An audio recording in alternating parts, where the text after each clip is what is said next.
Hey, hey, Beep Baseball World. Welcome back to the Beep Ball Blue Show. Oh, yeah. Neil Dog Bam Bam here with you again. And we are joined by Richie Flores again so that we can recap the tournament that was just played here in Iowa, Ames. Good morning, fella. I knew I was gonna bust out with that. Good morning, because we're recording this so early. I never want to say good morning or afternoon or night or anything, because you never know when people are listening. But I still busted it out, so too late now. Good morning, fellas. How's everybody? Good morning, good afternoon, or good night, depending on where you are. When you're listening to it, you don't know. People might pop up in the morning and listen to the show first thing, so it might be a good morning. Yes, Monty. Good morning, Neil Dog. Yeah, good morning, guys. It's good to be back with you guys. I have a stopped up nose, one more smelly beat ball gear bag, and ready to get on another plane after my third week of June playing beat ball, man. It was a good weekend. Good to talk to you guys. Third week, third different team, you little floozy. Getting around. Richie gets around. I'm getting around, man. I'm having a good time, man. Seventh, first, and a third in the month of June. Not bad. Well, we're definitely going to dive into the tournament and talk about that more. As far as the details of the tournament, we'll get into a little bit as we go on. I want to start out just talking about the tournament itself, because it's a little bit different. But man, Richie, I was thinking about something last night, and I shouldn't do this to you, but you realize you've now been on our show more than you've been on your own podcast? That's true, man. That is true. The Beep podcast has been a little bit on hold with the production portions of it. I'm sorry. Hey, Richie, you can't say you're too busy to do the beat ball, the beat podcast, if you're not too busy to do our podcast. I can hop on the phone and talk to Neil and Bam Bam all day. That's a little bit different. In all fairness, for the podcast, he does do like a lot of like editing work or whatever. It's not. I do respect that it's not as easy as like what we do. Just more or less sit down, record it, and jump out. We don't edit. Any editing done is done by Frank for us. So Richie does that whole thing on his own. But I guess I'm trying to encourage you, Richie. I'm coming back with it. There's one that's going to pop up before the World Series, I promise. Officially, you've been on our show twice as many times as you've done your own show. If I say that with love, Rich. So this Ames, what's it officially called? The Ames International or Ames? What's it? It was called the NBBA Ames Iowa Regional Tournament. Okay. It had NBBA stamp approval on it somehow. Well, because the NBBA and Ames, Iowa was supposed to host for the audience, was supposed to host the 2020 World Series, and because of COVID, it was canceled. So this isn't a regular tournament that would be held every year, regular regional. The NBBA and Ames, Iowa combined to host this tournament to make up for Ames losing the World Series last year. So that's why the NBBA's name would be on it. But I could have sworn I read somewhere this weekend like the official name of the tournament was like the Ames International Invitational or something like that. So, I don't know. Before we post the show, I'll try to get the official name correctly. What, Seth? The AII, the International Invitational, the AII. Yep. I swear, yeah. But I would like to get your thoughts, Richie, because like normally these, it's an 8-team tournament. We'll get into the teams in a little bit, but it was an 8-team tournament, and normally the way these tournaments are played out is there's a round robin on Saturday where all the teams get in 3 games, and then the placement and championship games are played on Sunday morning. But in this case, they started it on Friday, had one Friday night game, had all the round robin throughout the day on Saturday, then had the placement games and held the championship game back for Saturday night, which I thought was kind of cool. But what for you? They are playing in the tournament, and some of the feedback from the other players. What was how do you guys like the format? Everybody likes playing beat baseball at night. At least player wise, right? I mean, players love playing beat baseball at night. Of course, it's, the weather works for us a lot better. Lights are on or off. I don't know. It's still, according to the it's also quieter. It's also quieter. Yes, that's true. That's a good point. Yeah, I never thought of that.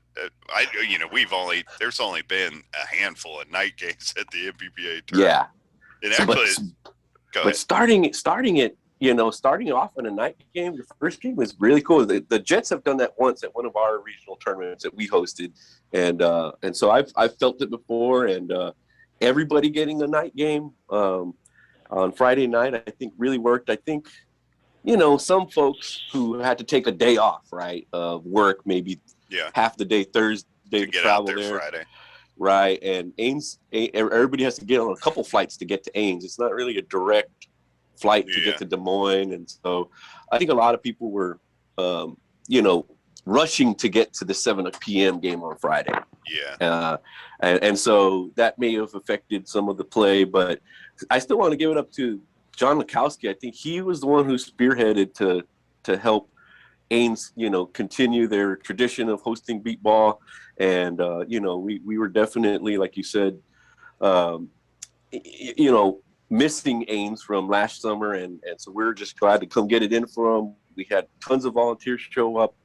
And the Friday night game, 3 games on Saturday at 8 o'clock, an 11:30 and a 2:30 game. The 2:30 game were the placement games. And then championship at 7. So I think that was a really good decision too, because the teams, when we're usually playing the placement games on Sunday morning, we don't get to watch a championship game. Yeah. So they had an audience. That was one thing I really liked about this format, and you really can't do that when everybody plays Sunday morning, then has to scramble to the airport to get home.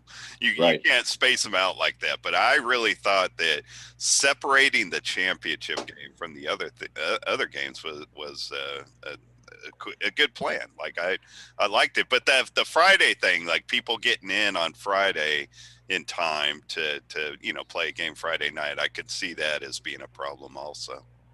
But you guys didn't have any weather problems? It seems like they were rolling the dice big time with that schedule or whatever. I know. I mean, come Wednesday, I think this week, everybody all over the social media was like, "Oh, I hope it doesn't, lightning. It's gonna definitely rain 80% and 75% this and that, and especially at 7 p.m. on Friday, that's when it's gonna roll through." There's a lot of fear around that, but it really wasn't that bad. It was kind of misty and sprinkling every now and again, but it never came down hard. There was never a thunder, struck. There was never lightning called. Lightning's the big thing, because once there's lightning within like 10 miles, you can't do anything for like a half hour minimum. So that was a big thing. It was a little steamy. It was kind of humid and steamy, but then you'd have a little gust of rain come through and it would clear it up. It was kind of nice, man. And I take it the fields were good. My gosh. thought of Ames was just that they had rock hard fields back in the day. People breaking arms and legs and all that stuff, man. So how were the fields this time?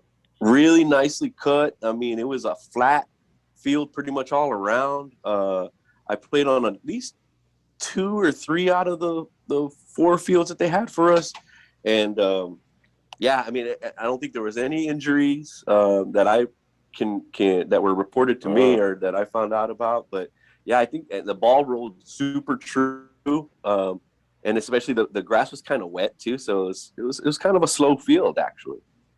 That was a lot of feedback that I was getting just from listening to different streams. I usually had like my iPad and my iPhone on 2 different games, and that was something. It seemed like the more because of the rain that the fields were pretty slow.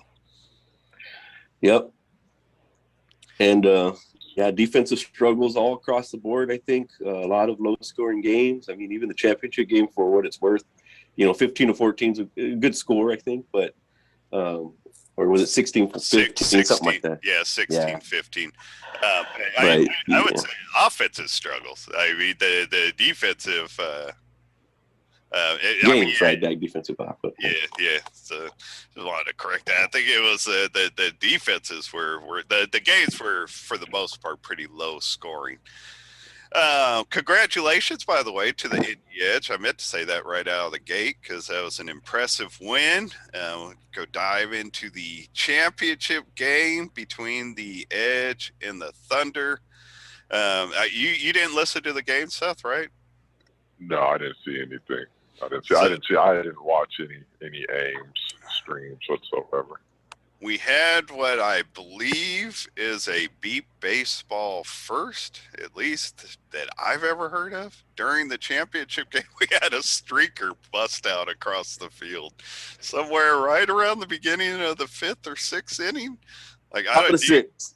Yeah, top of the 6th. All right. So you are talking to said streaker. That was not you. It was, I took a bet. Basically, Tyler Rodriguez, I bet $10 with Rich Capendian that Tyler Rodriguez would score. He did not score. And so I owed Rich $10, and then somebody said double or nothing between innings or between a strikeout, run across the 40-foot line with your shirt off. And I had fun with that. That was fun. So I didn't owe anybody $10, and I went So we didn't see butt cheeks. That's not a true streaker. Yeah, that's a streak. That's not a streaker. Running around with your head, your shirt off doesn't mean anything. Come on now.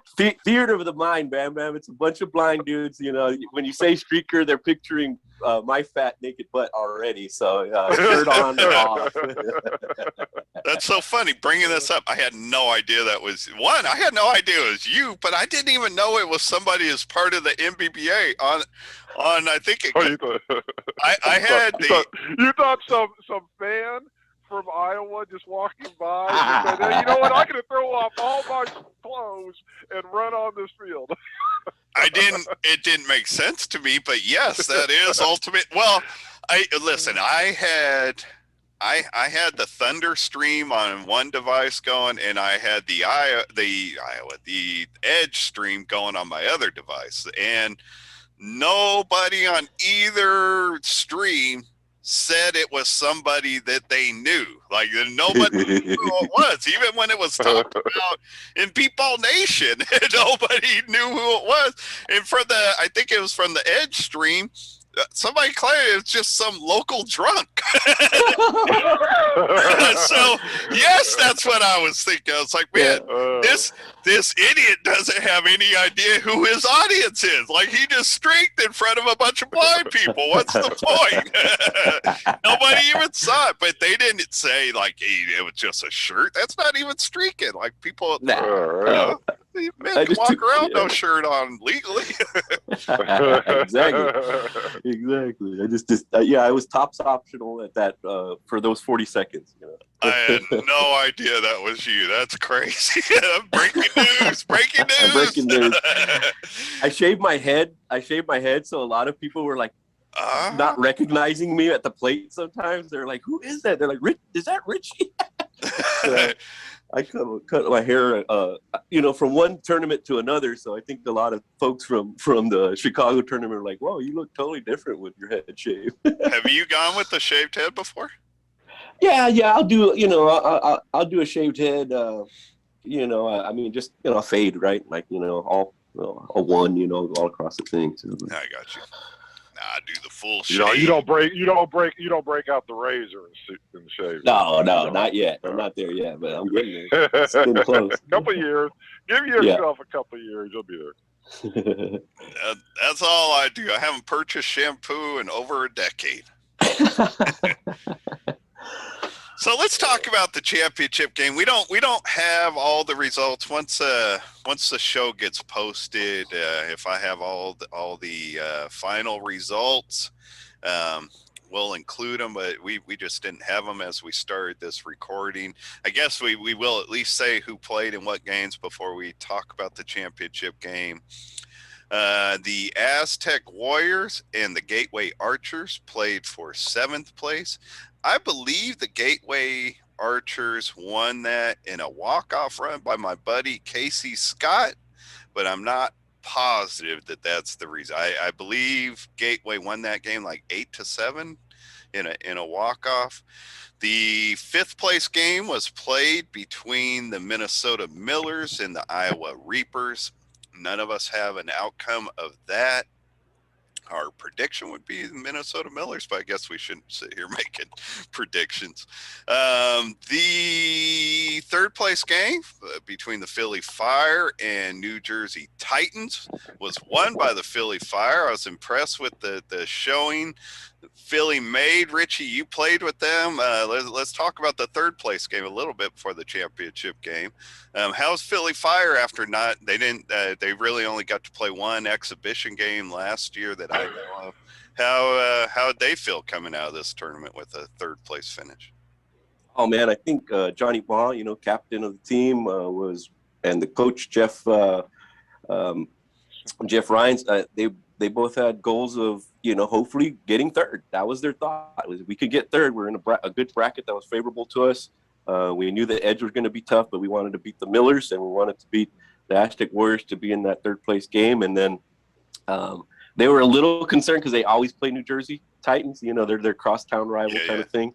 A lot of Philly people actually play for the Jersey Titans. Right. So yeah, I mean, those are cool games to be part of, when you're a visitor, right, or a pickup player with them. But I think it frustrates them that like we came all the way to Ames just to play. I mean, we've done that with Austin a lot of times, San Antonio, So there's some of that, and then they also know each other so well. So they just, I know this guy hits here, I know that guy hits here. I'm just gonna, we'll arrange the defense to just scoop them up, and that's what happened with there. And Jersey too didn't have their starting pitcher, didn't have 3 of their best hitters, but it was a solid win. And Johnny knew that again, what they were facing, but he wanted to go to the World Series with a favorable performance. And I mean, they overall, Philly didn't miss any defensive, like they didn't really get run on really hard at all, or they had pretty solid defense, and they just need to work on which pitcher's gonna give them 10 to 12 runs a game, basically. That's where we're at. So Philly has 2 different pitchers. Kind of, they have 2.5. They have about 3 pitchers. So there's 2 pitchers, 2 main ones. Mike Ricardo, and he pitched most of the tournament, and then Dominic Natoli, who is been their pitcher for a while, and he's just kind of an overall. He's also a spotter, sets up the field and runs defensive practices and stuff like that. And then they have Pat Krause, who is a police officer for I believe in Jersey somewhere, and he has a son who really performed well this week. He was really close to, if they had a all-star defensive team, he would have been on it. They only awarded an MVP of offensive defense. I can announce who that is. Sure. So of course I think Eric Rodriguez got defensive. You think? You just said you could announce it. Now you're thinking. Yeah. Well. That was now you're referred to me thinking. Go on. It was in a group. It was in a group meet. From a group meet message. But Nick Silver, offensive MVP this week. Yeah, Silver. Yeah, Nick Silver. Oh, he's always talking big stuff in the nation. I've never really seen him up there though. That's good to see, man. It's good to see somebody feel backing up what they talk. You gotta like that. Mm-hmm. Mm-hmm. Yeah, the Edge overall, their offense was really clicking well this weekend. But I was noticing Nick Silver was putting up some good at bats in the Edge games that I was catching. So yeah, Yep.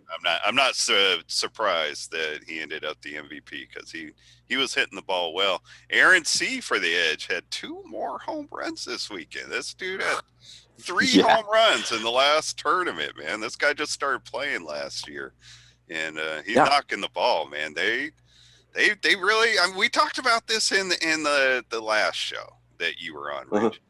As far as, I mean, the Edge have all the pieces, and this was the first time that I've seen them really put it all together. They had some good games in Bolingbrook. The win over Austin was a really solid win, but this weekend as a whole, their offense and their defense seem to really be clicking together, and I was impressed with the showing they put up. Yeah. Was the Thunder at full confidence is strength? growing. Was the Thunder at full strength, Richie? For the most Yep. part. They were missing G, Dykes, and they're not going to have Zach Bueller this year at all, so we can't really count him because he's going to be in the Paralympics, right? And so they were missing G, but they had the Corey and Corian, they had the Rodriguez brothers. They did have Adam Rodenbeck still hitting and Kyle. Yeah, they and Miguel was with them also. You know, Yeah, because Tyler was on the defense. on the last show, I thought about this more after we were done recording, so I wanted to address this again, because like you had said, Richie, how you look at the Thunder as kind of thin, and I like depth wise, Yep.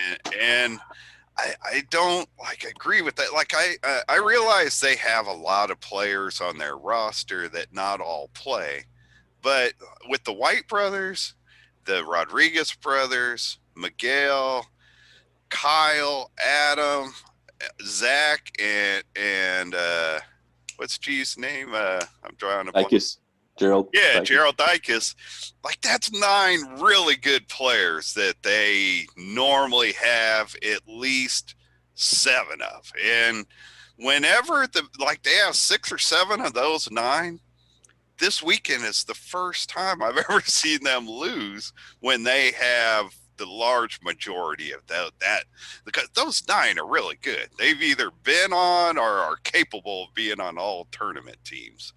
Not no other team I don't think could say that about their first 9 players.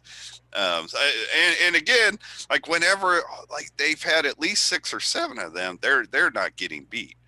This is the first time I've seen a team in the last 2 years beat them when they were had 7 of those 9 main players or whatever. So that win that the Edge had yesterday to me was more impressive than the Jets victory over them, just because they they weren't at full strength in that tournament.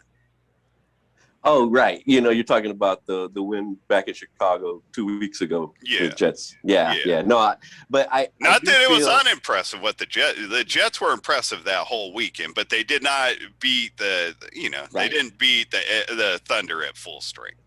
Well, but we have beat them at full strength in the World Series, right? Right. 30, with Dykes, with Zach, and so we're not going to have that this summer, so we can't count on Zach. He did too. Right. And again, I did qualify by just saying last year and this year. I was right. I'm only focused on that. And I compared this game, the Edge last night's game similar to the championship game in 2019 in Tulsa. It was raining pretty much the whole time, so it's not basically you had to put the ball in the air, which Kyle did way more than Jared. And Corey and Corian and Tyler and Eric were all hitting ground balls right to the front guys and it's raining, so the ball wasn't moving at all. Yeah. So that helped the Edge so much. And just Kyle was pounding it, man. There's 2 guys. There's Aaron C, who hit the 2 home runs, and then there's this kid Joel. I think he's their fourth batter, another rookie. Yeah. I met them both last night, and they're young and they're really excited about beep ball, and that I think to them, those 2 guys, Nick Mulhern, a lot of these young guys, this is their first big, huge win, and hats off, man. I was real proud of Kyle too, man. Yeah, this Joel kid, I should have memorized his name. I was surprised to see him in the lineup as much as he was with all the players they have. You know what I mean? It's obvious that they got a lot of faith in him, and he played well. But as far as them winning that game, like something I thought about, Seth, like just listening to the elation at the end when they scored the winning run reminded me a lot of like 30 years ago when we were on the Blaze and we beat Albuquerque. Like Mm-hmm. just kind of getting over that hump, man. Like you could just hear it in the reaction from the Edge. Like you know what I mean? They Right. just letting it out at the end. Like, yeah, okay, now we've put it together. Like just the elation. I was really Mm-hmm. happy. I was really happy for him. Um, going back to the championship game from Bolingbrook, when your team, it's so hard for me for some reason not to call them the Spurs, but the San Antonio Jets, when you guys beat the Edge, like you really laid it on them, and I criticized them on this show, the Edge, for their slow start, and I heard from somebody privately where um, they put it more like they felt like the defense was there, but the offense had the slow start. But I don't agree with that. They gave up 14 runs in the first 2 innings. You know, that's a slow start on defense. And Seth and I have years of experience of playing with offenses that had slow starts, and you can't make a difference giving up 7 runs an inning. You know what I mean? That's a slow start on defense. I realize that the Jets have a good offense, and you know what I mean. Like the Jets offense putting up 14 runs in 2 innings isn't unheard of, but that was a championship game, and you're never Right. going to win a championship giving up 7 runs an inning. So that was what was impressive. Like they got off to a good start offensively and defensively in Yeah, this they game. didn't slow down at all. They were up like 6-2 after 2 innings. So they brought the whole package in this game. Yeah, they sure did, man. And I guess one other thing is like going back on the depth. Like think about the Edge. I mean, we named off this kid Joel and Aaron and Joe Fleeks and Nick Silver and Mark Morris and that's Nick depth. Mulhern. You know what I mean? Yeah. Like Ethan the Thunder, Johnston. when you have Adam and Kyle at 6 and 7, that's not. I mean, I'm not saying those are great players, right? But in comparison to the speed and the power of, the 7, 8, 9 dudes of Edge, it was impressive, and I'm just really happy they put it together. I think it's been overdue. I think, and it's a wake up call to the Thunder too. I think they may have not been as they've beaten the Edge so many times. You know what I mean? So they've beaten everybody. They've beaten everybody so many times. So. Right. So I think it might be a little wake up call, and we might have a mad Thunder at the. Make no mistake. You guys poked the bear. The Jets, the Austin, now the Edge. Like they've got a month to remember that they've lost 3 games in the last 2 tournaments. But yeah, but that feeling of finally beating your bear, your monster, so they climbing that mountain. I think when the Jets first started, we wanted to beat the Blackhawks, right? Because some of us left the Blackhawks, and we played them in I think it was a 5th place game. I mean, it was 5th place placement game, but we were just like, I think Lupe hit the hit, and our sometimes good and good buddy, sometimes DB and annoying buddy DB made the put out. We were like, oh my God, we beat the Hawks, So it was I know that feeling well.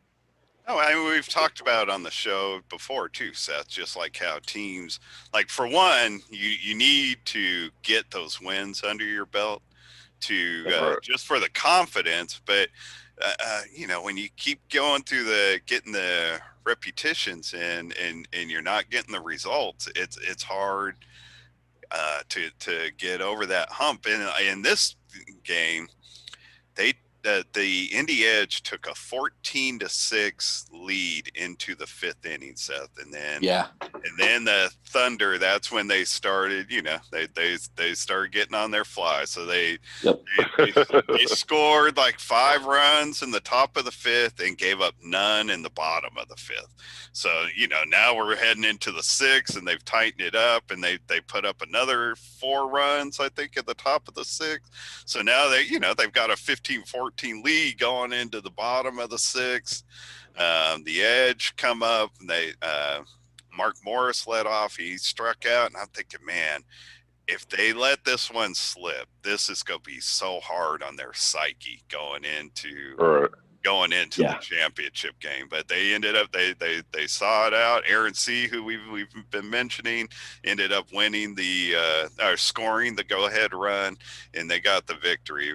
But man, as that tightened up, because they were outscored 9-2 in the last 2 innings, and as that was slipping, I was like, boy, if they lose this one, it's just going to be a crusher on their psyche. Yeah. Gotta say though, with the Thunder only having 6 runs going into the 5th, that clearly was an off day by Jared right there. I mean, I didn't realize it was that. I didn't realize the kind of the magnitude of how poorly they offensively were doing. But that almost seems like something that is fairly correctable, right? If Jared is just hot, then I remember the same thing when the Heat played when the Heat played the Thunder in the championship game. That first game that we beat them, they were hitting grounders, right? And Blake Boudreau was sucking them up, right? That second game, man, they were hitting nothing but bombs, and it was over. It was over. So it's a tough one now, but maybe. That one seems more I don't know how their defense did in those first 5 innings, but man, maybe that is a wake-up call for Jared. We'll see. That's a tough one, though. No, I mean, I've been talking about it, for the last year. I just checking out the games consistently. Jared is one pitcher that I have not seen struggle, and it's not like they were hitting more ground balls, but it obviously helps in a very, very wet field. Yeah, which obviously helps the defense. But for the most part, like over the last year, I see other pitchers like struggle, have bad innings, bad games, and Jared just never seemed to, which is unfair when he's got the best lineup. Not unfair, but it's so tough on defenses when they already have a great lineup for Jared to never struggle. I don't even know that they were making contact, so I wouldn't even put them in the struggle category. But they weren't on like they're capable of being on. So and the Edge have I think they've somehow Kyle has perfected that all his guys are popping it up, man. Every 1 through 6, put it in the air. Where Thunder, a lot of their guys are line drivers, and they have a couple different swings or whatever, but. Not all of them pop it up on the Thunder, right? So, but you don't have to when you can run so fast, right? Exactly. But but in a very wet field, the ball gets heavier too, so it's harder for it to move. And I've made 7 putouts against the Thunder in the rain, so I know how easy sometimes it could be. Easier than if they had the Chicago fields that were just so fast. Like it would have been harder. It would have been a different game. That's cool, though. I mean, it's exciting heading. We're only 4 weeks out now from the World Series starting, and I think it's exciting going in, knowing that there's a legitimate chance. They're beatable, baby. Yeah, there's a legitimate chance.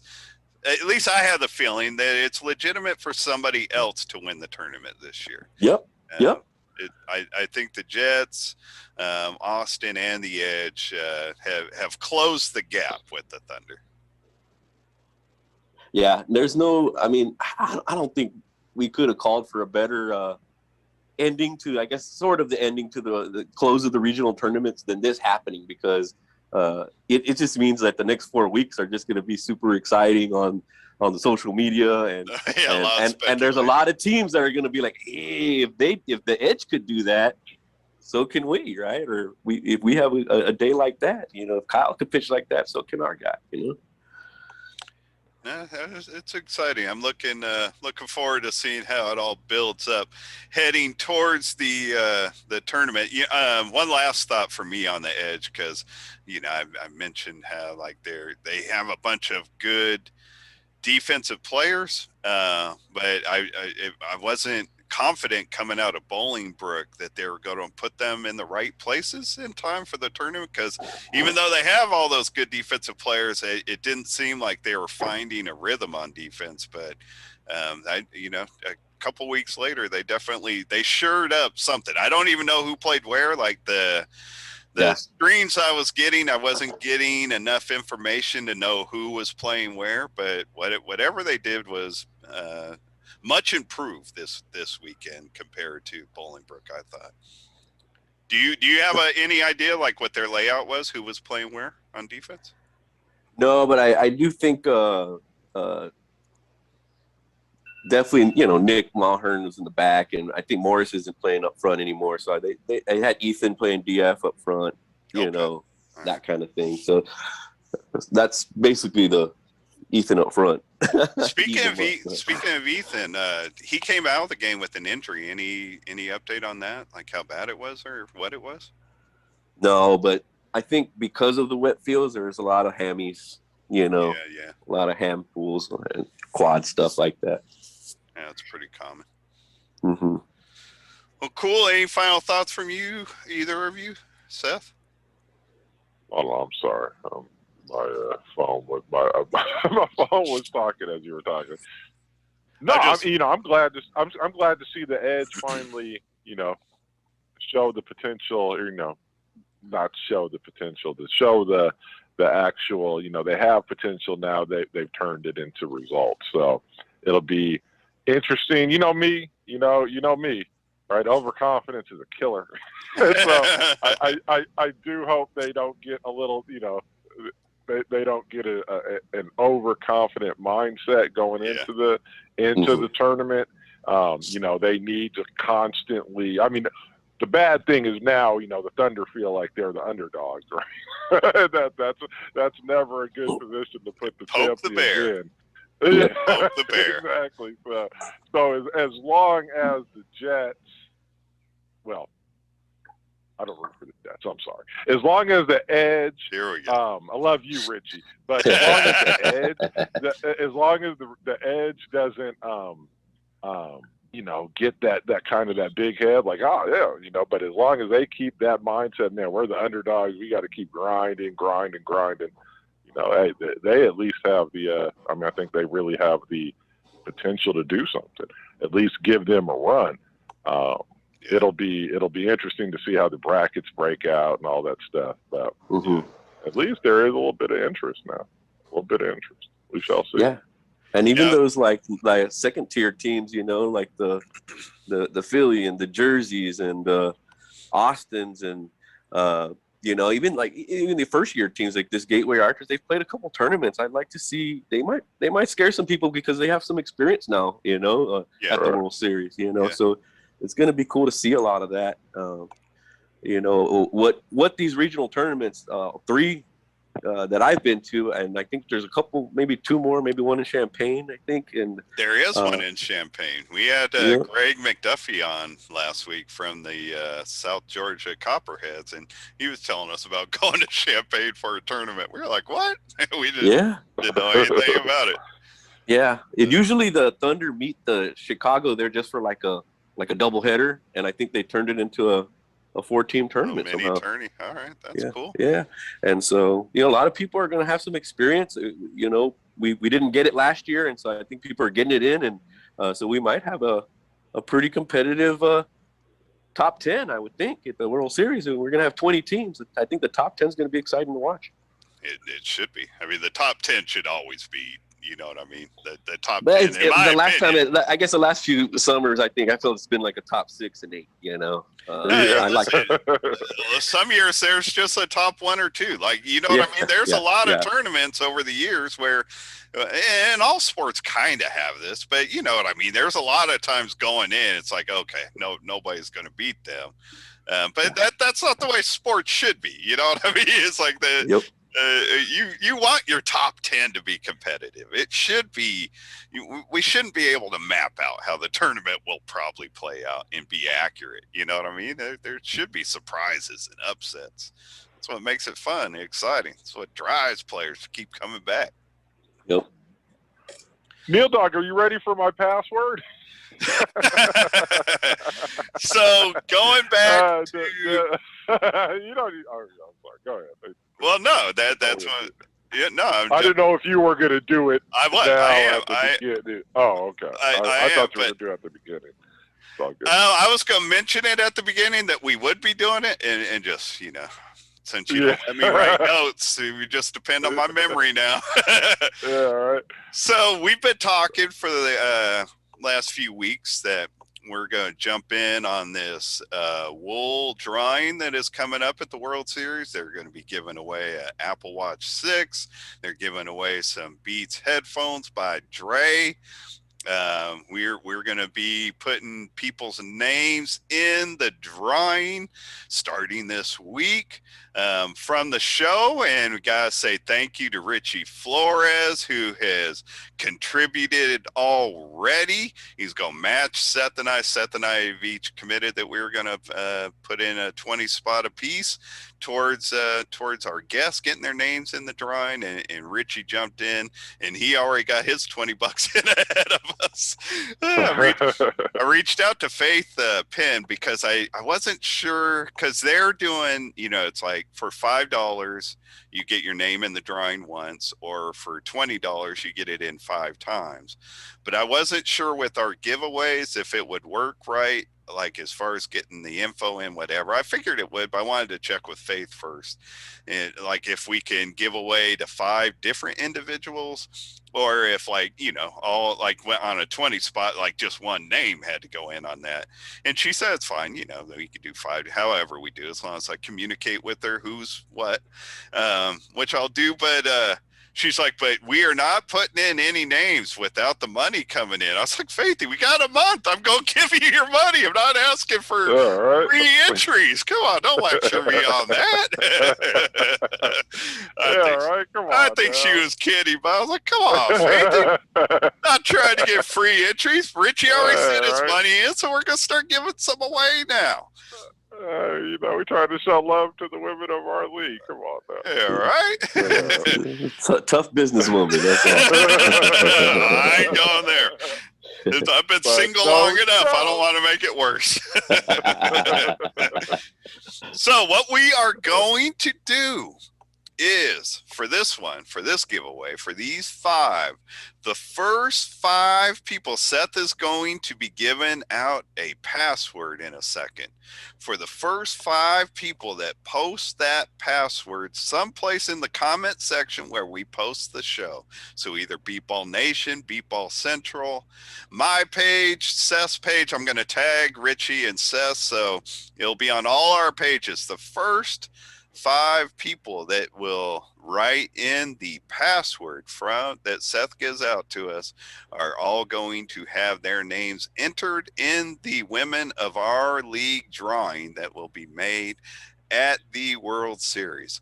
And honestly, the first person will get away with just a simple password, but I think the next 4 should have to include something from the show, something other than just copying somebody else's password. That makes it, you know what I'm saying? It's a little too easy if one first person writes it and then 4 other people come and do it. Not that we could stop it, but boy, I'll be encouraged if you could give us something other than just copying the password. Password streaker. Half a streaker. If we had an actual streaker on the show, perhaps that would work. Half streaker. Half streaker. Yeah. All right. So with that, Seth Doc, what is the password? Quakers. Quakers. Should have known the history Quakers. professor would pull out something weird from the deep past, from the days Oh, of no. yore. Quakers. Hey, that's not the deep past, man. That's a hope for the future, man. Hopefully, at one point in time, we'll call Trajan a Quaker, man. So, that's the University of Penn Quakers. So we shall see. Quakers. There we go. Quakers. Fair enough. All right, there's your password. Richie, thanks a lot, man, for jumping in and talking the tournament with us. We always appreciate it. Yeah, man. Thank you guys, Bam Bam and Neil. Looking forward to chatting with you guys again soon, and looking forward to the World Series in 1 month. Thanks, guys. All right. Awesome. Good luck to you and the Jets. Good luck. And the Jets, man. Go Jets. Yay! Yeah, Jet life. I think Zach Arambula, Axel Cox, David Smith, Aaron Manza, they all know how to pop that ball up too. So we're gonna make it happen. We're gonna make it happen. We know how to beat the Thunder now. The Edge kind of wrote the pretty good chapter last night, and I think we're gonna steal a little bit of that, plagiarize it a little bit, and we're gonna steal one. I think the Thunder drive for 5 is gonna be tougher than they think. I think. It's hard to win. It's hard to win 5 championships. Yeah. They're coming after that Austin Blackhawk run, you know. And the other thing I want to talk to you guys about at some point, and you maybe have talked about in another podcast, but the point defense. The Philly played the point defense, and they did it pretty well. It's been a long time, and I've seen someone execute it pretty well. Like, okay. Seth, That's the hardest thing to do. Seth pushes hard. I mean, he's been from the very beginning on this show. He feels strongly that more teams should go back to the point defense. I do believe. Yeah, but I think it takes. Go Philly. Yeah, go Philly, man. They had a good point guy. He's 21 years old, young. He's durable. That's the main thing up there. When I'm fast, durable kid. When I'm coaching the USA team at the Olympics, I'll be pushing the point defense. All right. Just warning ahead of time. Oh, okay. We got some fans on the radio here. We got some fans of the point defense. Okay, yeah, it's been a while since we run, and I know, Austin ran it with the Axel at the point a little bit one time, and Adam Rodenbeck got an MVP with it too. I think back in 2006 at the World Series. So it's been done. It's an MVP spot. It's an MVP spot, man. You go if you play there, man. You can definitely get your defensive outs in that way.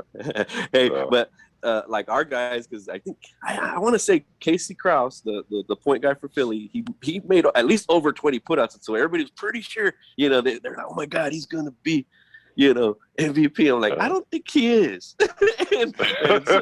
and Johnny Ma was like, I bet he is. And I'm like, I don't think so, man. And lo and behold, old Eric Rodriguez over there in the the 2-man front on the right side, on the left side, right. Still walks home with it again. E-Rod is much like E-Dog. He doesn't slump. he never shows. He never leaves his defense behind. He always shows. Yeah. Shows up to play. All right, guys. Thanks a lot, peeps. You bet. Thank you, Richie. We are out of here. Seth Dog, thank you.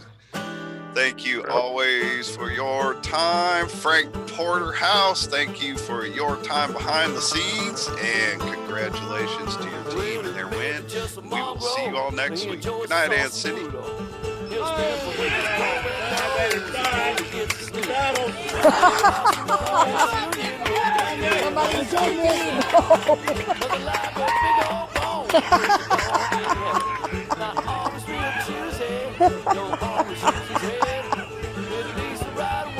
Hey, streaker, run across the field. It's easy to guess what's his favorite position. One thing he don't need is another family edition. My dog's a hound dog, always cruising, sniffing my dog. He's a real pleasure pup. He's all action, there's no barking. No more litters, no more Let's go!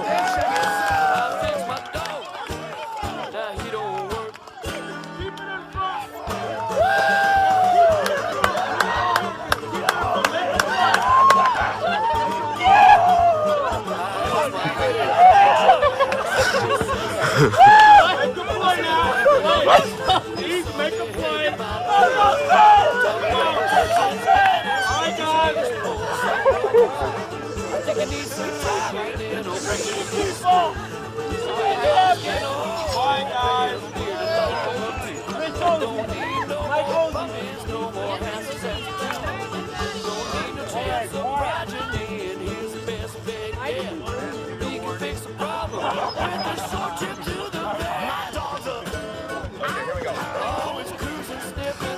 Make a play now, right here.